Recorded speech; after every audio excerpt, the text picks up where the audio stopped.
Have you checked the children? You're a little mad sometimes. Hi, I'm Chucky. Wanna play? Sometimes that is better. You're gonna need a bigger boat. Howdy folks, welcome back to the Horse Show. I'm Robert Duell. I'm Marcia. And I'm Jaime and Fuego, back for another bit of television coverage for you peeps. We are doing, Utopia, Season 2 of The Boys, Season 2 of Doom Patrol. We've been busy little bees in the midst of all the craziness of 2020, and we are talking about Amazon Prime's program entitled Truth Seekers. Yes. And coming from Simon Pegg and Nick Frost, yep. the dudes behind Shaun of the Dead. Hot Fuzz. What was that third one? World's End? World's End, yeah. Never watched it. It was funny, but it definitely wasn't their best. Hot Fuzz and I would say Shaun of the Dead were their definite tops. Nice. We watched all 8 episodes of this, and they're not the hour-ish length. They're actually all around like 20 to 30, like 25 to 30 minutes, which was really nice, actually. Helped me to cruise through it, man. Yeah. Overall impressions, which is what we usually start off with. I was taken aback by this show. I thought it was seriously going to be just silly, like completely goofy the entire time, and it veers into that, obviously, with these guys with their comedic background and everything. But I was impressed with how it's not like Supernatural or Buffy level of feels, but it did have serious plot details that I was compelled by and that kind of hit me in the heart and stuff. And so, decent production values, good laughs, compelling storytelling that veered into the dramatic. And so, I actually dug this a lot more than I was anticipating. Marcia, what about you? I was blown away as well. Like you, I'm like, oh, Simon Pegg, Nick Frost, it's gonna be a funny thing. Ghost Hunters, I'm like, oh, they're gonna nail this. And then I go in there and I'm like, it's kind of slow, and Nick Frost and Simon Pegg aren't even like co-pilots. They're completely. I mean, they're not really. Throughout the whole show, they're together, but they're not at all. They're kind of separated. Yeah, Pegg is way more supporting cast. He's a supporting cast than he has ever been in any of the things that they've been together. So I'm like, well, that's interesting, but I think he's going to play a bigger role. As they hint at after the last episode. But no, overall, I think they did a fantastic job. I think at the beginning it was kind of a little slow for me. But then it built a little bit organically. Yeah. More because you're not throwing all the characters at once. They kind of come into their own, and I think that's really really neat. It's very different. You're not just like, here's your cast, and this is who you're gonna live with for the next 8 episodes. You kind of gain one until you have the full party, and then it expands upon the story. So I really dug that about that. So overall, I really liked it. The end was very surprising. I feel like you had the slow build and with a big payoff. So 2 thumbs. Yeah. I would definitely agree on that one, especially for the ending for what we got. The build up on it, there was a couple times in like about mid. I would probably say like episode 4 and between 4 and 6. Those were the roughest to get through. It was just like with the convention. A little bit. There was just some of that, like it served the story well enough and everything. So basically, real quick. So overall thoughts, I did actually enjoy this. I liked it, but I didn't love it. How about you veer in the story then, if you want? Yeah. So basically, really, it's like there were nice aspects of it. Like I was talking with Fuego earlier, that we were definitely expecting more on that heavy comedic kind of go side. We got little bits of comedy, but on more of a semi-serious. It's still very dry British humor. Yeah. Very British. The show is very British. Most it's like on some of their joke deliveries, you'll sit there just deadpan because half the time you probably won't understand that there was a punchline in the joke. And also, like, they're making fun of each other's pronunciation at times, which I thought was funny. It's like, where are you from? Yeah. Yeah, it's just like slang or, just like, twang or, inflection, whatever. Because apparently each little region has their own little dialect and all that good stuff. Here. We got the same thing here. Yeah, exactly. Yeah. But we're not going to pick up on theirs. It's like vice versa. They're not going to pick up the difference from somebody in Georgia and somebody in Mississippi. Yeah. So. It's true. Well, one's definitely sounds smarter than the other. So, oh boy. We won't say little, a couple extra teeth, a little more teeth than the other, We won't say which. We're kidding, we love all of you. Indeed. Anyway, back to the UK though. But yeah, so basically, dive real quick into the story. So it follows Nick Frost as a cable repairman. Daylight is a cable repairman, and by night he is a amateur, very heavy on the word amateur paranormal investigator. And he is given a partner to train for the new company, which is Smile. So Elton John, yep. Yeah, Smile, Sir but- Elton John. Well, it's not Sir, but I his know, name it is was Elton good. John in Yeah, this. Smile with Which- a Y though. Yeah, but okay. So real quick, when his reveal on what his actual name was, Lionel Richie. So, What's your real name? Lionel Richie. oh, now you're just fucking with me. But basically, that's and then they during one of their house calls, they come across a odd news feed, and basically find a what would you call it? A spiritual presence of some sort? Well, and it But, says, I yeah, mean, and spiritual presence and everything, which It was a ghost machine. yeah, the old Yeah, machinery. yeah, it was that a ghost her and father machine. had And worked Yes. on. like, yeah, it's like and that basically solidified the their World War II. their now hunting of ghosts, and they get wrapped up with all this other stuff. Yeah, so Yeah. I mean, story though, you liked it, but story you didn't though, love it, as you said. yeah, I liked it and everything, but I don't know. I guess because I expected more of the humor from this, I think that's where it kind of gave me a little bit of lackluster. Yeah, you were expecting him heavier on the humor. Yeah, and it not was Nick so much- Frost and Simon Pegg and whatnot. It was this. I wanted slapstick British paranormal, Yeah. like, Can't- like give me some ghost facers, Can't you put know? people in a box. yeah. The burden of expectation. Yeah. Marcia, what did you think about the story? I dug this story. Like I said, it took me a couple episodes actually to really sink my teeth into it. Because, like you said, I was expecting one thing, and that's not what I got. So now I'm like having to adjust To and reset your brain, right. basically. But like, but then you start to like realize when they're building on the relationships, and they're like him and his father, who actually was his Malcolm father. McDowell. Yeah. That was a nice, pleasant surprise about this show. I would Yeah, definitely say. yeah. So like that was great. The banter between them was great, and then when you start building on the relationship with him and Elton, and then you get to meet his sister, who is also Great. she yeah. was she's in a couple other things too. It was fantastic. She's a fantastic actress, and when we saw her, she's very comedic as well. Mhm. So when I saw her, I was like, oh man, she's gonna be fun, and she definitely. She brings the laugh. She brings a lot of fun to the mix. Apparently, I'm the only one on that one. You didn't think I so? didn't I like her liked character, her. honestly. I honestly found her to be more annoying than anything. Yeah, you're not enough Could- British. What? You're not British enough. Apparently not. You're Apparently not not. British You know, I've enough. watched. Oh, man. I thought I've watched plenty enough British shows, but you know. Yeah. When she did the They Live makeup, man. That was Yeah. great. No, that was like that was nice, but it was just I think it was once we had the reveal on her and Elton's backstory. I think that was where I'm just like, Where they're playing Goldeneye. that was great. but that and everything. But again, it was just Is that there whole shit? thing. Yeah. It fell back to almost like I get where her tics and everything came from, but at the same time, a lot of it seemed just this self-isolation, self-induced. Mhm. That was kind of my issue. It seemed like with But that then character. she started like breaking out and A doing little bit. Yeah, like she was going out and doing a lot of this stuff with the guys, and at the end, like she really put herself out there. I would like to see more from her on the second season. And I think you will, but I do like the way her character built up. I like how all of their characters built up and Mhm. how they all connected. And then when you did get the reveals and the stories and the backstories that oh, this is why you're this way, Mhm. they paid off. And the supernatural stuff are Yeah. so It was- fun. and Well, you- honestly, They though, had the I had haunted that. dog, the haunted machine. Yeah, The doll that- issue. I was yeah, thinking the the doll. dude during Oh my that god, scene, dude. the doll. I was like blowing. Oh my god, it was blowing Yeah. my mind.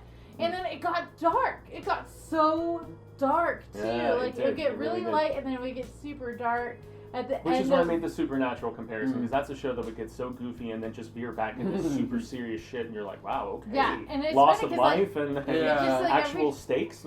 Right, like every time they would leave this seat, they're like, "Oh, we're done for the day. You're welcome. We fixed Yeah. it." And then all of a sudden you realize You're welcome. you made it worse. You Yeah. made it way worse. You That done was bad. goofed. Yeah. That's not good. And You that's know, where I have fun. to I have to piggyback on what you said though, because like I know Robert, you said you felt like it dragged in the middle. Mhm. That's where I feel like the show found its stride, was a few episodes in when like it started out almost like Monster of the Week, like X-Files, like first season of Supernatural sort of thing. But then when you started to understand the larger scope of everything that was going on, The soul find out thing who our and- real big bad is, who is from the Mighty Boosh of all goddamn things. I don't know if you guys have ever seen that. It's very similar to Flight of the Conchords. The taller guy, but he was the main villain in this. I hadn't seen him in anything in a minute. I'm sure he's stayed active over across the pond, but I was just surprised. Wait, because wasn't he in the IT Crowd as well? I haven't watched the IT Crowd. But Oh, that was great. Yeah, is that another BBC or channel 2 or 4? Yeah, that's where the whole tried turning off and on again. Ah, okay. Yeah.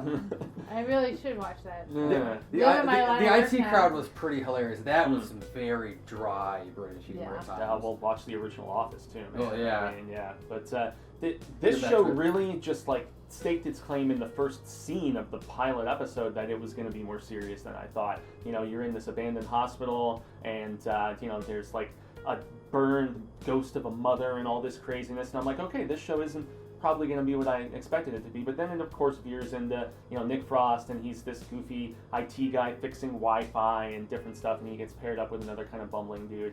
But then as they veered into the emotional beats with the World War II soldier, and then also learning some more of the backstory of this girl who they become friends with and stuff. But then they veered back into the goofy convention, the Costcon, whatever the hell. Yeah.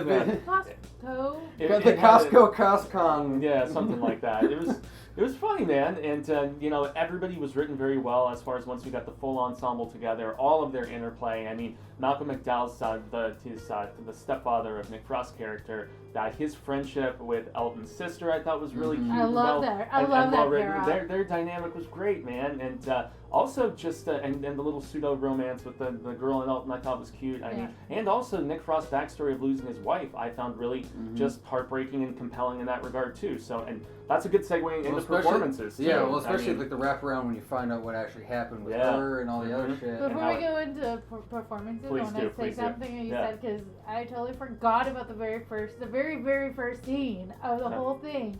I was going, am I watching the right thing? Yeah. It's the same thing. Is this sort of, I'm like, let's give it a minute. Oh, okay, yeah, I am on it. And then like it didn't feel like I forgot about it until like the end, and I'm like, oh yeah. Yeah, and especially from the way they've marketed this in the trailers to be like very silly and fun and stuff like that, which it is. But once again, it's a balancing act of tones very that different. they did pretty well, I would say. Yeah. So if you haven't watched it yet, be warned. But watch it. Yeah, Nick Frost really impressed me the most in this, because I don't think I'd ever seen him in a semi-serious role, you know. And he had some depth to his character. He's a damaged dude, and he's also disappointed that he's been at this for like over a decade. And 25 years his or YouTube something. channel has like no years, subscribers. yeah. And he's so pissed he's never seen any real ghosts, and so I'd love to have those numbers. yeah, he feels like a failure and stuff. And us as YouTubers, Marcia, we remember the early days of like 500 subscribers I after remember a when year, you like and we're threw up something going like I made something specific for like Facebook and I think Instagram or something, where it's like, we hit 666 subscribers. Yeah. Like, and the next thing you know, I'm like, we're at like how many subscribers? And then we're now? looking today, and we're like, damn, it's been like 6.5 years. Well, yeah, You it's know, crazy. Yeah, it's nuts to think about. I was thinking about today, I've known Cecil for 14, 15 years at this point. It's Goddamn. crazy. Yeah. But Way back. But yeah, so Nick Frost's character, he yeah. just really Get back into it. he just had a very interesting balance of just like being this silly standoffish guy, but yet also, you know, he had like some sadness inside of him that they explore as the season goes on. And Malcolm McDowell, terrific performance. I mean, I honestly didn't, aside maybe from the girl who shows up and becomes their homie, she was really the only one that didn't impress me as much as the rest of the ensemble, you know, but everybody else brought it. They were funny. They could bring dramatic gravitas when they needed to, and so props for that. Yeah. No, I will actually kind of echo back on Nick Frost and everything too. It was definitely nice to see him on that more emotional side, kind of that damage broken, and that's why he's doing what he's doing really, is to figure out what the hell happened to his was it fiance or wife, right? I think it was his wife, yeah. Okay. Yeah, because Malcolm McDowell was straight up father-in-law. That's what it was. Yeah. So, and then also like again what we had like with Elton and his sister, their backstory, and once that whole wraparound came back, because that was actually kind of the nice thing is like it was one big tie-in. Yeah. And they did it really well. Other than that, I'll throw it back over to really you. Yeah, I Yeah, think, we touched a lot in the story. Yeah, I mean, Yeah. when we're talking about performances, I mean, No one Malcolm really- McDowell, he was- come on. He was honestly the best, I would say, but Yeah. no one really felt out of place. Nobody in this. felt out of place. I think there was times I wanted a little bit more from Elton, just because like they primed him in such a great, like his character in such a great way that it's like, just give me like a little bit more, just a little bit more. Especially when they do all the like the setups, like I'm scared, I want to go in there. And Well, we and finally had that at least in the last 2 episodes, Mhm. so he finally hopefully, came out of a shell. hopefully Yeah. they expand more on that and give him Yeah. more in the second season. hmm But overall, I think everybody was amazing. And then, Simon Pegg, like I could use some more Simon Pegg, Like, maybe. even when they did show Well- him, I mean, he did come out a little bit at the end Mhm. when he started doing like, I'm not just like this, the voice on the phone telling you what to do. I'm not, because he's Mr. Boss Man. That you're like pegged him with a really horrible wig, and so you're like, That was oh, great. it's Which just they like, even make a joke about. yeah, and like, oh, okay, wait, he was just like, was he busy while they were filming this? Because he really had like 6 lines out of the whole thing. Well, until it the very end. really, like, it's Nick Frost's show. It really is. Like, yeah. that's the thing. And it's I just, think maybe they really wanted to make that separation. oh, I Yeah. can guarantee it and everything, because they've been just that dynamic duo Mhm. for the longest time. Even though they both developed the show together, it was obviously a deliberate decision to Mhm. put him in a supporting role. Because I believe but Pegg was also, like, one of the executive producers. he was I an EP believe, and so. he was behind the creation of the show too, along Yeah. with Frost and a couple other guys. But yeah, I mean, I he could was use busy. more, but nonetheless, he almost felt to me like Murray from Flight of the Conchords, Rise Darby. Yeah, he had that same kind of dynamic with them, and also the guy Bjorn, who was just dropping F-bombs Oh, for yeah, whatever he's just reason looking at him constantly. like, why are you swearing? Yeah, he's like, looking at me. I thought that was fun. Bjorn! Yeah. Bjorn! So, cinematography real quick. Yeah, just basically everything from the technical aspect. My biggest thing, I did not like how this show was shot. Really? It's basically, they shot it with almost like a fisheye lens. Almost like a panoramic fisheye lens. In because some of the investigation stuff, like, I saw that. it was almost 90% of the shots. You always see like an outline. It was like a blur edge Mhm. on an outline, but everything seemed like warped. Not but- just in the filming, like no, all the way through. it was Wow, through I didn't know. it was something I noticed, and it kept throwing me off on a lot of scenes. Hmm. That was kind of, other than that, like it looked nice.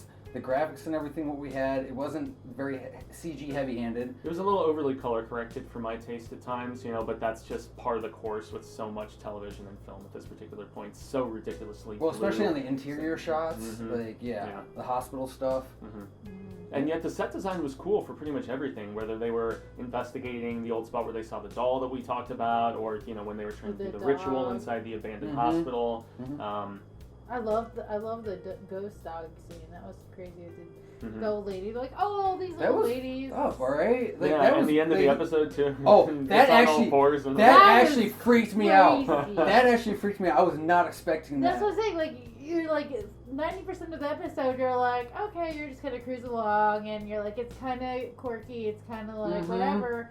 And then you'll throw a little bit of supernatural. You're like, okay, and they kind of get through it. But then all of a sudden, it gets super dark. Yeah. And, like super like. Yeah. That was crazy. Yeah. What just happened there? And you're just not expecting it. And so it's this. I think that kind of did throw me a couple times, but it was a good throw. Yeah, it was enough to keep me wanting to actually Like, watch more and finish how everything is and this else. on your gonna go? toes and guessing too. Yeah. right? Like, is this going to like get more into the crazy? Like, in the Mhm. if they, Mhm. are they gonna do another? I don't know if they've Season? confirmed the I don't second know. season yet or Because not. if but they did, it'd be interesting to see like how dark it gets next. Yeah, if they would So. Empire Strikes Back that shizzle or Mhm. something. But yeah, I mean, from a technical standpoint, I didn't think the CG was too terrible. They have this whole body transference, like soul Mhm. transference thing I that they do kind throughout. of dug that. It was looked almost pretty like dope. the digital Mhm. kind of like. Mhm. It was very 80s. It kind of was and everything, but like it was a nice little touch because it was wrapped around like a ritual. So basically, your soul is like these little symbols and shit. Like I don't know, it was something neat. It was so new. Transference, yeah. Yeah.